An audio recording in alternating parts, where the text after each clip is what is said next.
ખેડૂતોને 24 કલાક વીજળી આપવાના વાયદાઓ કરી રહી છે અને બીજી તરફ ખેડૂતો જરૂરિયાત પૂરતી વીજળી મળી જાય તે અંગે રજૂઆત કરવા કચેરીઓના ધક્કા ખાઈ રહ્યા છે।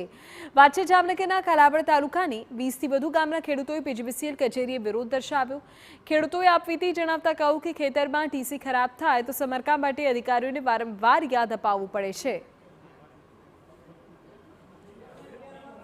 पीजीवीसीएल कालावड तालुकाए जे आवेदनपत्र देवा अमे आव्या हता जे खेडूतोने पूरतो पावर न मळतो होय अने वारंवार वीजળી फॉल्टमां जाती होय तो अमे आवेदनपत्र देवा आव्या तो जे अधिकारीओने अमे मळ्या पण अधिकारीओने अमने जे संतोषकारक जे जवाब मळवो जोईए ए संतोषकारक अमने जवाब मळ्यो नथी।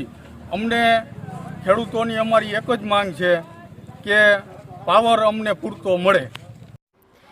अनेकवार तो अधिकारीओ 10 दिवस वीत्या बाद पण फरियाद नहीं लेता खेडूतोनी फरियाद देवाने बदले अधिकारीओ अकड़ाईने रहे छे के अमाराथी काम नहीं थाय तमे उच्च स्तरे रजूआत करो। वीज विभागने रजूआत करता पूरतो स्टाफ न होवाने कारणे मुश्केली थती होवानुं बहानुं आगळ धरे छे। जो के कारण कंई पण होय खेडूतो हवे आकरा पाणी होवाथी वीज विभागने 1 सप्ताहनो समय आप्यो छे। ते दरमियान जो प्रश्ननो उकेल नहीं आवे तो खेडूतो आंदोलननो मार्ग अपनावशे।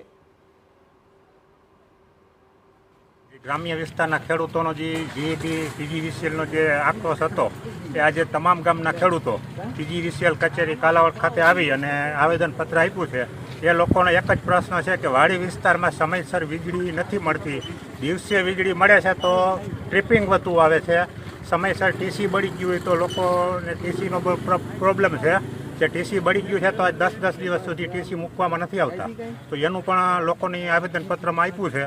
तो आ बाबते सरकार श्री तो अमारी भाजपनी सरकार है समयसर पूरतो पावर ऊपर थी तो आवे ज छे पण प्रॉब्लम न्या छे कि जे समयसर नीचे हेल्परो द्वारा जे समयसर रिपेरिंग काम करवामां नथी आवतुं तेना कारणे आ प्रॉब्लम थाय छे। अमे आज कालावड तालुकाना तमाम गामना खेडूतो कालावड पीजीवीसीएल कचेरी आवेला होय अने पीजीवीसीएलना गायब कार्यपालक अधिकारीने आवेदनपत्र आपेલું હોય તેઓ તરફથી અમને વ્યક્તિગત હોર્સ પાવર બાબતે જણાવવામાં આવેલ છે। પોતાના કર્મચારીઓ બાબત કોઈ પણ વાત કરેલી નથી।